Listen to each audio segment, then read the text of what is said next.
Hello, everyone. I can't be at your meeting today, and I regret that, so I'm recording a brief video message for you.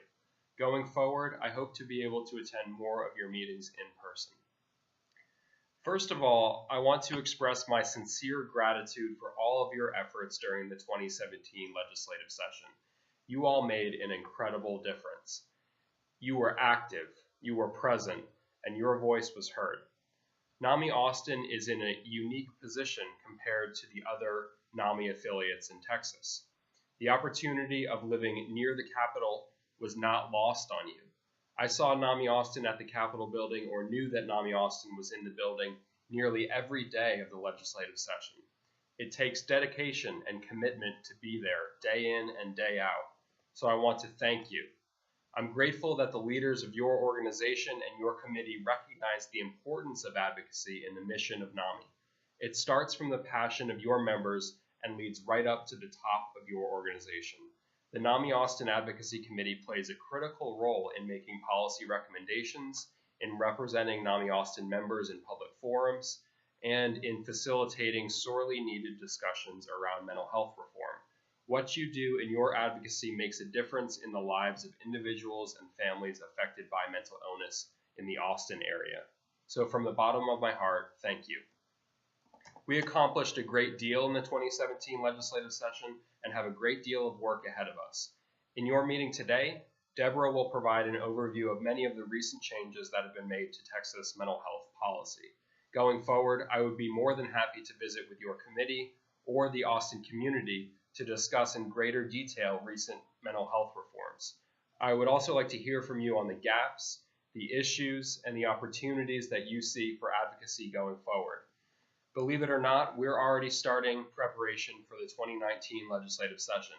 That's actually the reason I can't be with you today. I have a meeting downtown on one of our public policy priorities. You'll be hearing more and more from NAMI Texas on preparing for the next legislative session, because our platform is derived from the input of our members as a grassroots advocacy organization. By this time next year, we expect to have a new public policy platform drafted and ready for review. We'll need your assistance in putting this together and in carrying this forward. But back to the 2017 legislative session. For the third consecutive session, the legislature increased funding for mental health services.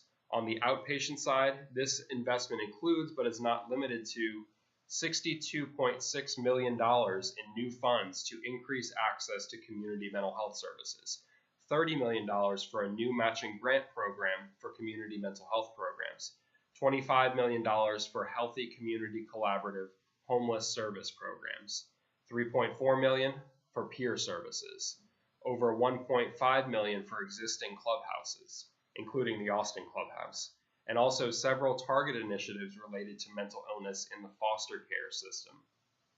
As for inpatient services, the legislature funded items such as $300 million for the new construction of state hospitals, and shout out to Eric and to Karen for testifying at the recent hearing on that money. $160 million was also allocated for deferred maintenance costs at state hospitals and state-supported living centers. $24.8 million was allocated to maintain state hospital service levels, and $20.7 million was allocated to purchase additional community psychiatric hospital beds. Also of particular interest in the budget is $37.5 million in matching grant funds for jail diversion, nearly $1 million to extend the availability of medications after release from prison, funding for a judicial mental health education program, $1 million to continue the forensic peer support program, funding for veterans' mental health, also a new managed care program for people with serious mental illness, and funding to staff a new behavioral health access to care ombudsman at the Health and Human Services Commission. Many standalone bills of interest were also passed outside of the budget, such as the Mental Health Parity Bill, HB 10, the Sandra Bland Act, Medication Access Reform, Senate Bill 860, reform step therapy in Texas, also a bill that was passed relating to mental health first aid training for university employees, Senate Bill 1533. There were many special education reforms passed, including the bill that ends the performance indicator on enrollment in special education. There was a bill passed relating to Medicaid reinstatement after jail. Peer services in Medicaid, that bill was passed, HB 1486. There was a bill passed allowing for additional mental health screenings for children in Medicaid. There were several bills passed relating to the mental health of law enforcement officers and first responders. There was a bill passed, HB 2466, that allows for postpartum depression screenings. There was a bill passed that creates an expedited licensing process for out-of-state psychiatrists.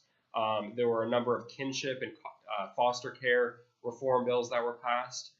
Several mental health and criminal justice reform bills, like Senate Bill 292, which is the jail diversion funding that I mentioned earlier, as well as Senate Bill 1326, coming from the Texas Judicial Council's Mental Health Committee, on which there was NAMI representation. And there was also a bill passed that I'll mention around the prevention of cyberbullying. This is, of course, not an exhaustive list, but it should give a flavor for some of the most significant mental health reforms in the 85th session. At a later date, I'd like to share with you some of the bills that didn't pass that we might consider working on together in the future. But for now, please give yourselves a round of applause for what you accomplished. Okay, now that we're done clapping, it was, as you know, a very busy legislative session. We worked hard and we accomplished a great deal. You testified in hearings, registered positions, contacted your legislators, engaged your membership, tweeted vigorously, attended coalition meetings, volunteered at the rally, and spoke out for mental health reform. And the list goes on. Thank you for everything that you did to make the legislative session beneficial for people with mental illness and their families. It's an honor to work with you. I'd like to wish NAMI Austin a successful walk in September and a wonderful experience hosting a robust lineup of NAMI signature programs this fall.